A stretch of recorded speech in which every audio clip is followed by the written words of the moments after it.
Good morning, everyone. Welcome to MilSpouse Transition Conversations. I'm Anna Larson, a military spouse transition expert and your host for today's conversation. Now, military families are no stranger to change. As a homeschool mom of two, me, myself, and yes, I went through transition out of active duty military life, homeschooling my children. Now, from a personal experience, it made things both a little bit easier for me, but also a little bit harder. And today I am joined by Natalie Mack, a military homeschooling expert, a passionate advocate, and an educator who has spent over 2 decades helping military families navigate the unique challenges of homeschooling in the military community. We're talking today about the biggest challenges that families face when they're transitioning out of active duty military service and how homeschool may be jumping in there to help you out. The role of school liaison officers, how to bust some of the biggest myths about military homeschooling, and if you're interested in trying it out, how you can get started. So if you're a military homeschooling family or you want to be one and you're wondering how to keep things steady through transition, you are going to love today's conversation. Natalie Mack is an author, a TEDx speaker, and an experienced 23-year military home educator. Folks, if you have not homeschooled, 23 years is literally earned your angel wings, presidential award level homeschooling expert here. She is known for her motto, "Let's get it done," which encourages homeschoolers that you can homeschool to college successfully. Natalie is a retired Navy chaplain spouse and mom of 4 college graduates and a 12th grader. She owns Natalie Mack LLC, which provides homeschool educational consultations, masterclasses, and speaking services. Her nonprofit, Military Homeschoolers Association, hosts the podcast Base to Base Military Homeschooling. Additionally, Natalie is the Military Community Outreach Coordinator for HSLDA, which is a homeschooling organization we'll probably get a little bit into. Natalie published works, including the book 101 Tips for Homeschoolers and several magazine articles. All right, let's bring Natalie to the stage and get this conversation started. Hi, Natalie. Welcome. Thank you. Thank you so very much. I'm excited to be here. I am excited to have you here. As a fellow homeschooling mom, this just speaks to my heart. And I'm just going to back up a little bit and just spill the tea here. When I was a kid, homeschoolers were weird. If you knew a homeschooling family, it was like this weird thing that they did, and the kids were weird. And this is where all these misconceptions happened, like from years ago. But homeschooling is pretty darn mainstream now. Yeah, it is. It's very mainstream. Very. You are so right. Years ago, when we started, I did see homeschoolers with the jean jumpers on, and you thought, oh, is that my future? Is that what I'm stepping into? And then I realized, no, it isn't. Of course, just like anything, you choose how you homeschool. You choose who you are, right? Yeah. I'm curious, how did you get into homeschooling? My daughter, she's now 16, but she was a very early learner. She was reading at age 3 and loved schooling type things. She was just drawn to them. So when we put her in pre-K, her teacher would have her read storybooks to the class sometimes or do other things while the other children were learning their ABC and the phonics. It was about a month and a half into the school year. I got a phone call from the principal telling me I needed to come in for a parent meeting where they informed me that my daughter was not allowed. They literally said the words, "Your daughter cannot read in school anymore." And I laughed. I don't understand that statement. And what it ended up being was she had to sit with the rest of the class and learn whatever they were learning at that time. She was not going to be allowed any longer, any special privileges because she already knew the material. So I said, this is pre-K. How about mom comes and I take her to the library during that part of class and I can read with her to continue her learning. And it was a big no. And that no went all the way up to superintendent level where mom got mad. So I burn hot and then I cool down quickly. Right. But in that burning hot, I disenrolled my child from school and walked out of there going, I have no idea what I'm going to do now.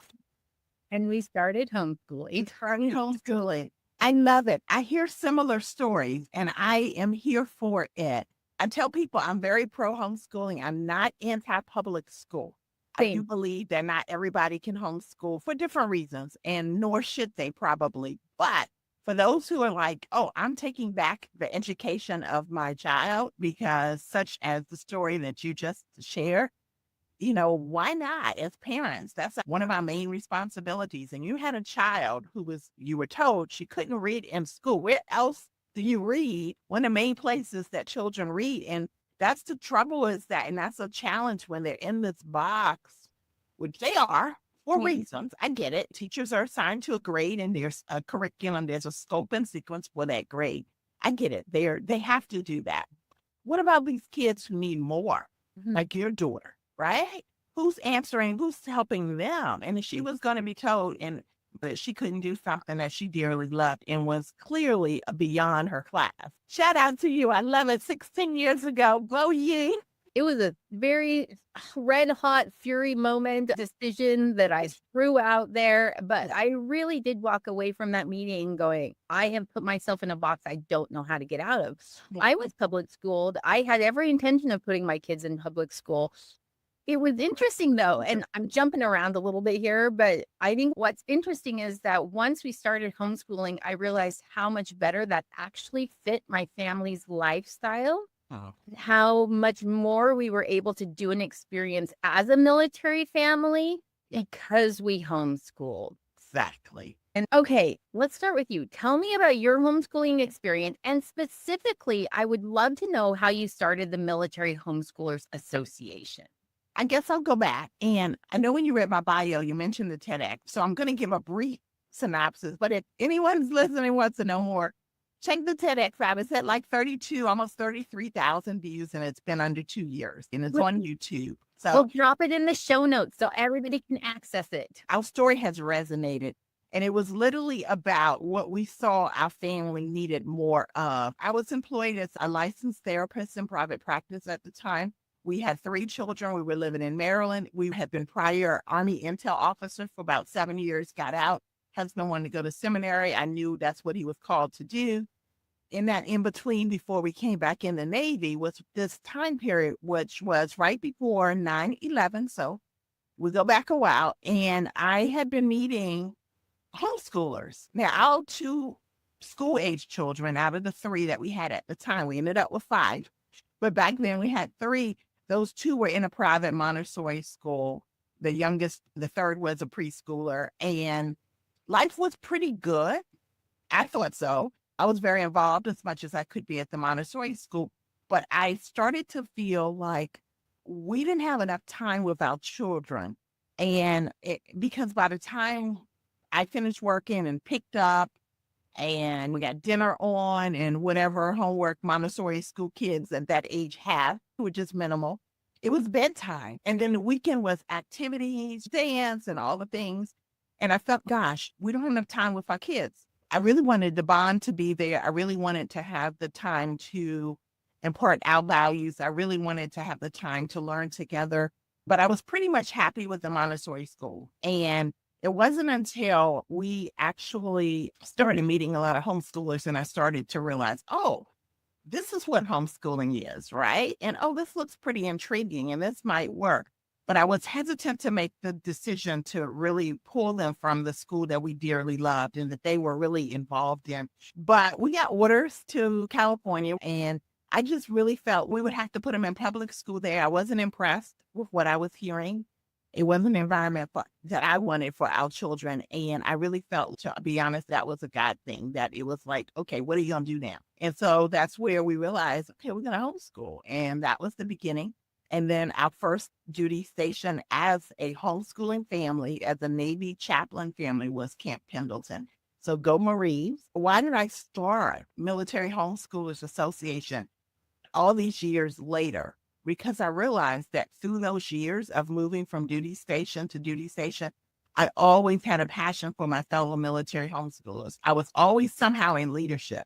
I was also the one saying, you can do this. And people were always contacting me about, wow, I want to do this. How do I do it? And so it came to this reckoning point that I realized that as we got to this season in life where we had already graduated 4 to college and they were all finishing up and we had the last one, I started to realize, wow, what am I going to do with all of this information, knowledge, and passion. I still have it, even though we're coming to the end of our own homeschool journey. And I realized, oh, this is where it needs to go to continue what we do as military wives, right? We Yeah. spouses, we continue to serve. And I realized that was the best place to put my energy is into starting a nonprofit. I know others say, couldn't you have done it a little simpler? That's not typically my style. What I love about what you did is you took all that knowledge that you had from all those years and you were supporting the next generation of homeschool military families. I don't know if you felt this way. Shared how walking out of that office, all of a sudden I was like, what did I just do? I didn't know where to go or how to start. I'm a researcher by heart. So, the first thing I did was I started researching how does homeschooling work? Actually, I looked into private schools where we were looking, but they were all too far away. And so that wasn't going to work. So then it was homeschooling. And again, my child was only in pre-K. So I could have even waited and just said, I'm not doing any of this. Exactly. I'll just wait a year. We're post-yesing in 2 years. We'll figure it out.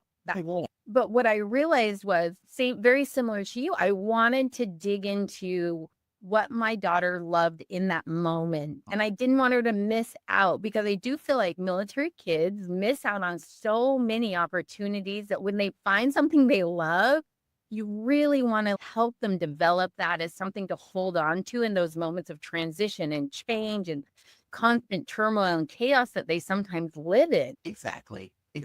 Yeah. I think it's really an opportunity that more military families becoming more aware of that, oh, I can homeschool. And what we're seeing is, and we have a survey data analysis and we have all the results, and it will tell you more about this demographic, which is growing so fast. And that a lot of military families choose to homeschool typically because of the relocation, the lack of stability and the constant change, particularly from one school district that does something one way. And that's why you have the advocacy of the MIG-3 with the purple schools. Let's try to keep things consistent so the kids have less transition. And so a lot of military families choose to homeschool because they want to try to mitigate that. They want to try to make sure that at least something is stable in our children's lives. And so having said that, though, it's really interesting how families are figuring this thing out. And you're right that homeschooling has allowed us, as well as from what I hear from a lot of other families, not even just military ones, is you have children have unique personalities, right? Unique bents, unique ways of learning, unique interests. And when you have the opportunity to homeschool, you can cater, right, to that. You can say, oh, you really love to read. We're going to keep advancing your literacy skills. And there's no cap. You just keep going. The same with any other skill. Or you may have someone who is really interested in nature and all the opportunities throughout the daytime that student can engage in to fulfill that inner desire to do more in that particular field. Along with, of course, academics. There's a joke. Homeschoolers, are we home? Are we out of the house a lot, right? We're both, and we figure it out. And it's the beauty of homeschooling that you can do that on your own time, under your own control. And you began to really get, I like this. Because no one, when they're in public school and in private school, parents don't get asked a lot about what they want or what is best for their particular child. It's already established that this is what's going to happen in this particular grade and in this school and in the school district. And either you like it or you don't. And sometimes it just doesn't work for every child. There are children who need a little bit of the pace to slow down. Yeah. And you need to be able to honor that, right? Because ultimately you want children to love learning and to be confident that they can learn. Because even if they don't learn everything, which is impossible, a confident learner knows they can learn anything when they need to. And a lot of times homeschooling gives kids that ability to gain that confidence and to love learning. That's a beautiful way of putting it. I know that for my children, it absolutely did that. It allowed us to slow down in times where they were struggling with something and speed up through things that they caught on to really quickly. And it is funny that you talk about the joke about, are we actually at home or are we out having a field trip somewhere, right? When my kids were little, we were always out having field. Those were the best learning experiences for them. Yes. And I had a great time with them. Yeah, I will say I had a great time too. I miss them as they get into the older age. What are those misconceptions? Because there's a lot of times people go, oh, there's no way. Like you said in the very beginning, there are definitely families that cannot homeschool and families that should not homeschool. Like the Right. dynamic just isn't the right one for it. So the misconceptions that keep people from homeschooling because they feel like it's not something they either could do or should do because they heard something about it. Right. Talk about those for a minute. What's Okay. the best one you've ever heard? I'm going to go right for the one that most people think of all the time. I call it the S word, socialization, right? And I'm thinking, okay, how many times do we have to have that conversation? Especially now when homeschoolers are everywhere and there's so many of them that like you see them and you're like, wow, you have all these wow experiences when you're engaging with homeschoolers, but yet this myth is still very pervasive that homeschool children lack socialization or they won't have opportunities to be socialized. And I'm thinking, okay, no, let's try to correct this. So maybe on this mill spouse transition, the whole world will hear that is totally poppycock. Are there homeschoolers who you hear about in the news? Yes. Are there homeschoolers who maybe could do things a little differently, right? Maybe. Okay. But are they the bulk? No. The majority of homeschoolers, their kids, our kids are so well socialized. One, they're not used to socializing with just within their peer group. So we have cross-generational experiences as homeschool family just by engaging in real life living, like the activities that I would do by myself during the day as a military spouse or just as a spouse from the post office to the grocery store, engaging with the seniors that you pass, all the opportunities. Now our kids got to experience that and engage across generations, across ages. The activities that we're in, like I laughed about, but it's totally true. Are you home? Are you out? Because so many businesses, and I put under businesses, museums, libraries, nature centers, county recreation programs, realize that there's this whole population of people, children, school age during the day, that they have programs that they could cater towards so that these museums are not empty. So the libraries have a flow of people coming through. So they set up programs to draw in the whole school community, and we come. So we are more than socialized. And one of the things that I've always said is we are not anti-socialization. We just like to choose who our kids are socialized by. And homeschooling gives us that freedom to make those choices, knowing that you homeschool in the real world. That's the biggest one, is the socialization. Another one is the financial piece. A lot of families are thinking, wow, I really want to do this. I really see my kid as maybe would do better with homeschooling. I really am concerned about their well-being, whether they're being bullied or whether they are just struggling in school and they just can't get in their groove, or whether they just realize that their child is just a little uniquely different and needs a little extra. Moms and dads see that and they just aren't sure that they can homeschool because sometimes the finances just don't look the way they need it to look. When you are a two-income family, it's a big decision to then say, okay, how are we going down to one income? Or if we're going to stay two income, how are we going to homeschool? Because people are doing that now. Double income working parents are homeschooling and they're figuring it out. So those are some of the questions. And then how can I do it? Do I have the ability? Like I hear this all the time. I'm not patient enough to be around my kids all day. And I'm thinking, but one, it's not about patience. It's about that we see a need and we think homeschooling, we believe homeschooling will help solve that. So we step into that space like most parents do. Not just about everything we do as parents. We may not be the most patient to do it, but we're like, this has to be done. And it's our responsibility as parents to answer the call. So it's not about patience. And the other thing is that, am I going to be able to do this? Who's going to come alongside and help? And we know resources abound to help families. And I know we'll talk more about like what MHA and what I do and what others do. So I can go on about this. This is a great conversation, Alan. Yeah. I wanted to throw two more in there just really quickly. One is that homeschooling is just school at home. Oh, And it's so very different than our experience. So you can choose to homeschool however you want, whether it unit studies or traditional curriculum. There's different styles of homeschooling. You can put them on online classes. You can do the K through 12 program if that's, what you want to do, or you can be very eclectic like I am. wow. Like And we are. go to very random programs because it fits your child's learning style. Well, so true. Really a beautiful thing, right? To be able to say, ooh, they would love this because they're really into graphic novels right now. And this whole math curriculum is all graphic novel real. They're going to love reading this. Yeah. That's the first one. The second one, and I wanted to ask you this question, is it ever too late to start homeschooling? If they're in high school, is it too late to pull them out and start homeschooling them? I don't believe that it's ever too late, but I do believe that there are some things to consider when they are older. But there's so many families that are actually doing that. They are making these decisions with high schoolers, and some of it is because they're desperate for a better situation for their child.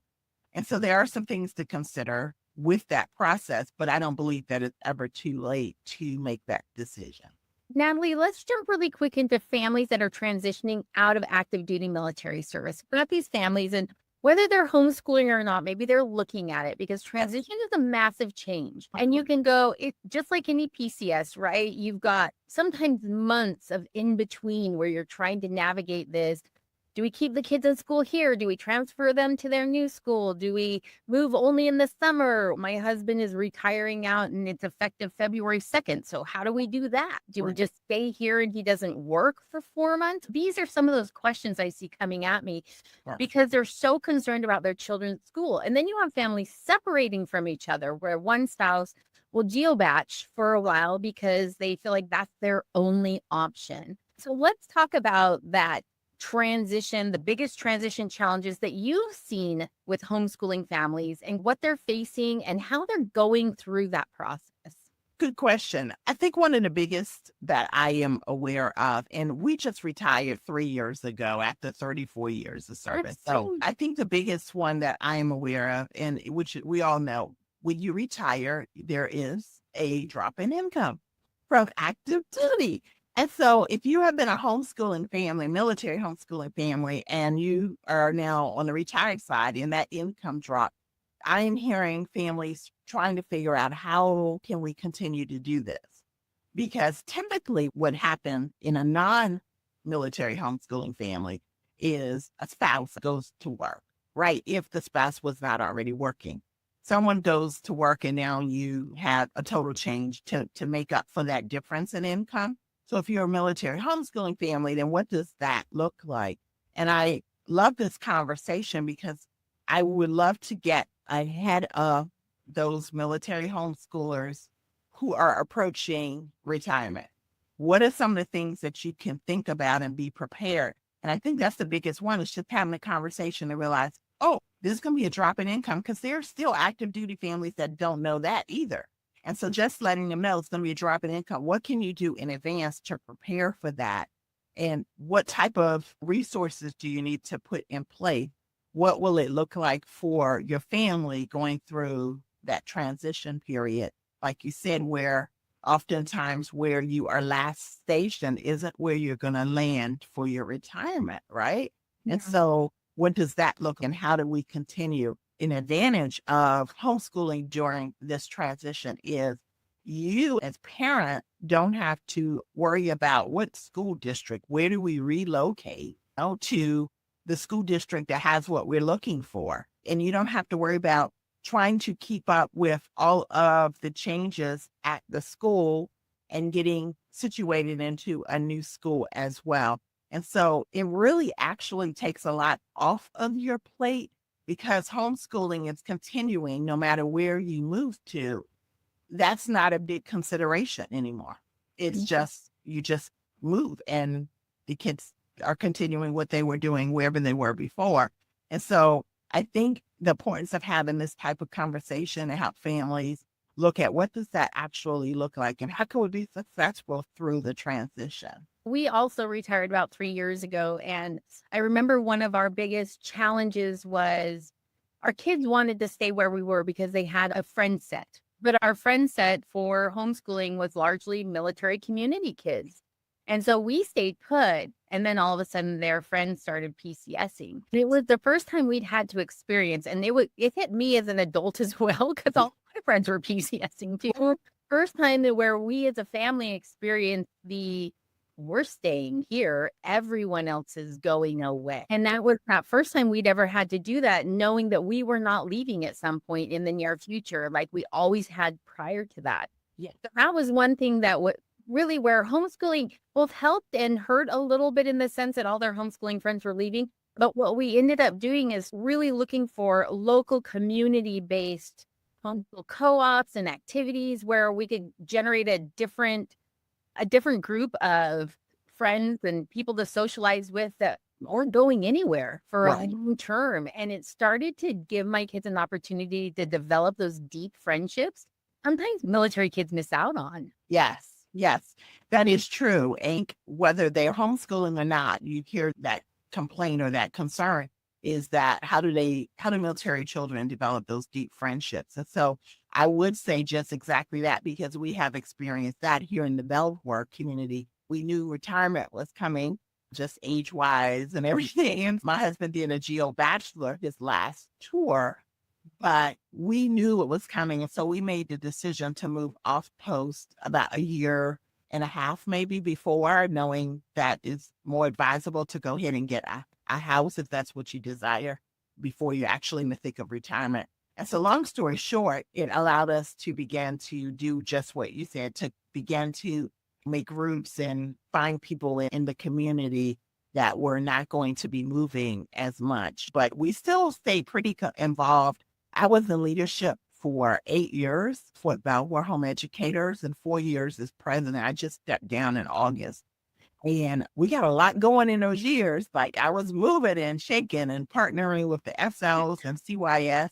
But having said that, you're right. Like, how do we help our kids get these connections if they are used to this constant change? And it is a different scenario when everyone else is moving. And typically we're used to that truck coming up to our house too and loading up, and we're going to that next adventure. But it was a little bit of a different thing now. But it's been good. We have actually been able to go see a few people, a few of those friends. So you do work on keeping these connections, definitely. Absolutely. Let's talk about resources really quick, because this is a big one for transitioning families, right? Where you might be used to being able to access some of those CYS, or I talk a lot about my transition breakdown was I wasn't sure if we could still use the on-post library. That was my breakdown moment through transition. Wow. We can, by the way, I like to follow that up with, yes, you can, as a veteran spouse and veteran family, you can use the library. Yeah. But tell us a little bit about the resources you might be using as a homeschool family now, and what is and is not still available to you once you become a veteran family. Yeah. So quite honestly, nothing has changed for us. The school liaisons still actually have been very supportive. I'm more the one kind of coming alongside them and helping to get them the information that they need to continue actually doing their job really well. So I'm on that side, but I would say that school liaisons, if retirees still reach out to them, I think that they still are able to do some advocacy and support for them. But like you said, the resources on the installation, you still have access to. You retire, you have your ID card, so the library, the youth center, all the things like that, you can still come on and use those. The gyms, for Belvoir has the indoor pool, the pools, the O Club, the non-commissioned officers, the NCO Club, whatever it is, you can still actually use those resources.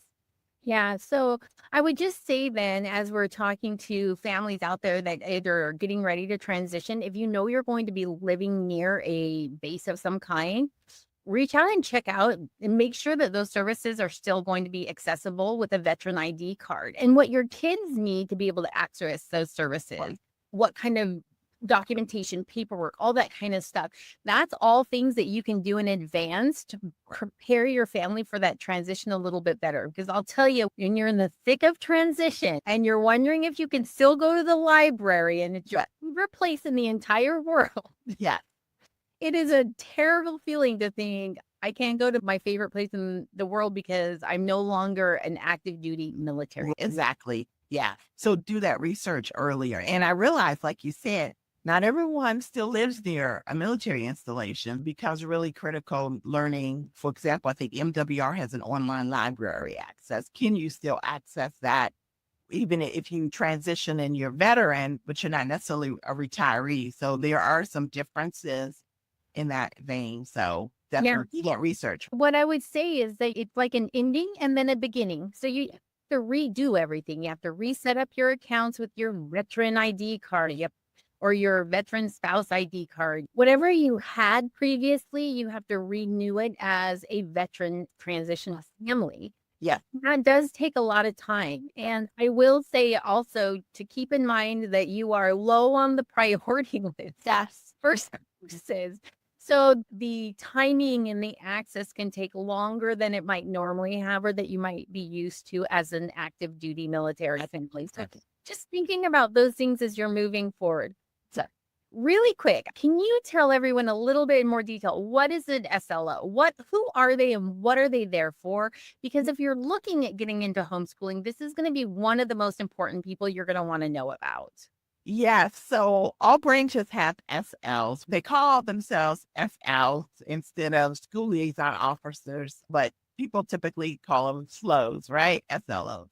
They have lots of hats and SLs, please. I don't want to speak for you, but what I gather as a military homeschooler, how you have served and what we've talked about is that the SLs are basically responsible for coming alongside families to assist them with their children's academic experience. So that means that if you are your active duty military family and, your children were going to go to the base school or off base or a private school, they ideally are working really hard to be your number one resource to get those answers and to come alongside and facilitate your children's enrollment in those type of schools.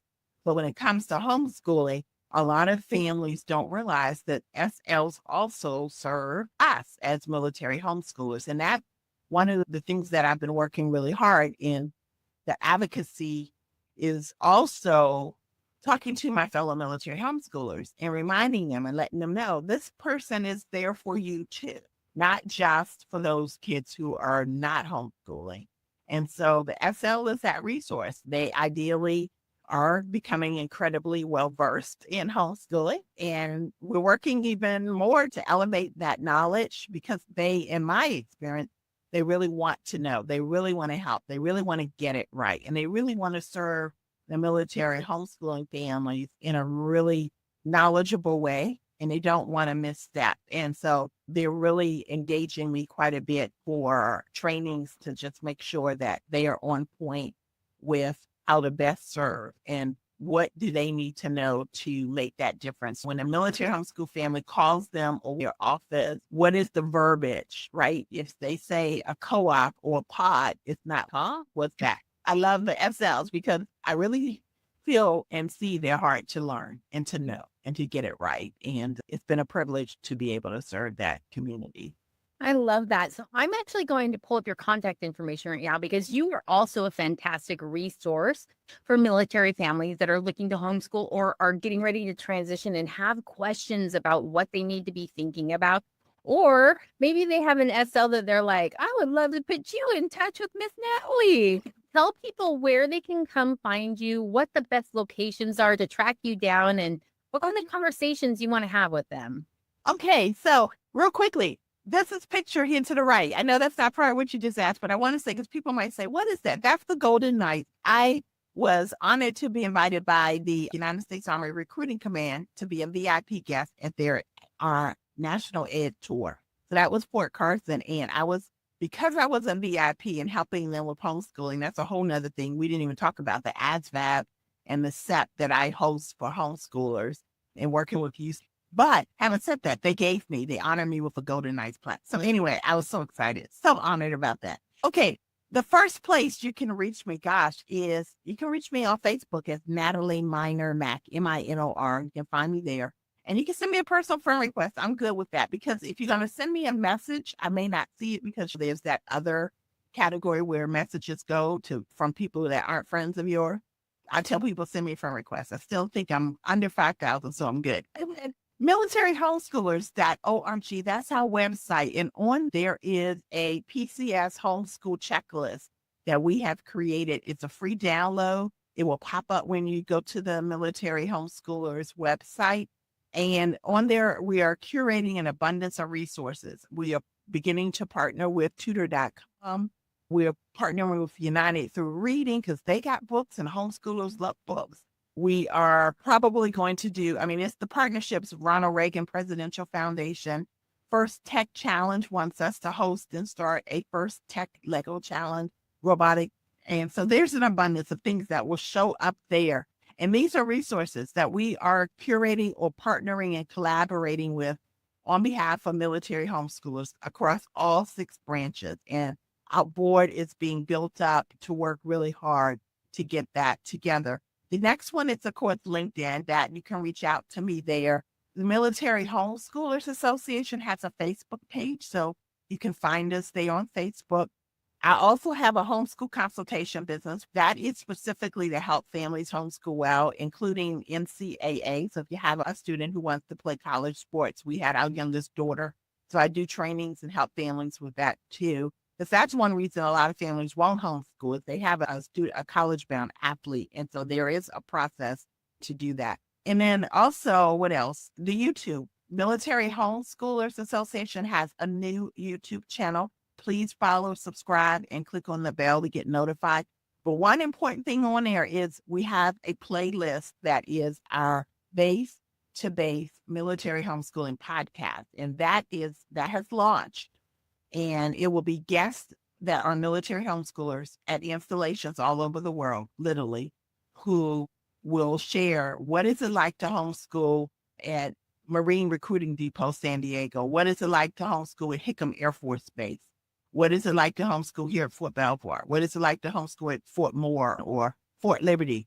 Tell us, is there anything on the installation, meaning a support group or co-op? What's outside? What's the relationship with your school liaison? Just the whole, so it's going to be individual guests with me. It's going to be a YouTube podcast, but we are uploading the audio to Spotify and all the whatever places. Yeah. We're going to include all of this information on the show notes to get dropped along with both this video and our podcast featuring Natalie. We'll make sure all of those links that she's talked about are in there. Natalie, I do want to clarify one thing. All those resources you talked about for military homeschooling families, does that include veteran families, or do they need to double check on those? No, it includes veterans families as well. And I hear Coasties asking, because I have some direct questions, because they are under the Department of Homeland Security. So I've had questions. Do you serve Coast Guard? Yes, you're one of the 6 branches, always. So I love that it gives National me Guard, good National and Reserve. And reserves. Yeah, I love that. all of you. We're all in this together. See, this is what I love about homeschooling. This right here is one of the things I love about homeschooling, and what I love about you, Natalie. We have the good fortune to meet very briefly this last year in Atlanta, and I'll be there again this year. I don't know if you will be, but I hope that you are, so that we have more time to spend together. Yeah. As we close out today's show, what is your one best piece of advice for military families as they're getting ready to leave active duty, whether they homeschool or not? As a transitioned, now veteran spouse, what would you say to these families? I would say do your homework early. There are transition classes that you may, as a spouse, feel like, oh, my active duty person, husband or wife has it. And they probably do, but you can hear it through your own ears. And being involved, being able to ask questions that resonate with you, concerns you have, getting ahead of the process, because a lot of times what you don't know, you could have known if you did the research. Tune into this podcast, Mil Spouse Transitions. Get involved on LinkedIn. Definitely. It is definitely a DoD space. Make those connections and get involved in some of the Facebook groups that exist for retired spouses too. It's an abundance of information because information is so important. If you don't know, you just can't respond. You can't do, you can't access, you can't benefit. So, Yes, yes, absolutely. Thank you so much. Natalie, thank you so much for being here with me today. I am so excited to be able to share this with our military community. It's kind of one of those off the topic topics that people don't stop and think about when they're getting ready to transition. So it's exciting that we were able to have this. I have a feeling we're going to have more in the future because you're right. There's a lot of things about homeschooling we barely touched on. And fellow homeschool mom, you know that I love this conversation. So yeah, definitely. all right. So Thank we're you. going to go ahead and say goodbye. Thank you so much for being part of this Milk Bath transition conversation. As always, 3 things to do. Follow me on LinkedIn. When you're there checking out Natalie, go ahead and connect with me. Go visit our show notes. There's going to be an opportunity to see all of the links to all the things we talked about, as well as jump on our email list so that you get regular updates about what's happening at Milk Bath Transition. And then go check out our resource hub and the things that we have going on there. We're getting ready to launch some new things that are going to be I don't know if exciting is the right word, but definitely helpful for families that are transitioning out in maybe non-traditional ways. So thank you again, Natalie. And we look forward to seeing you at the next Mills Transition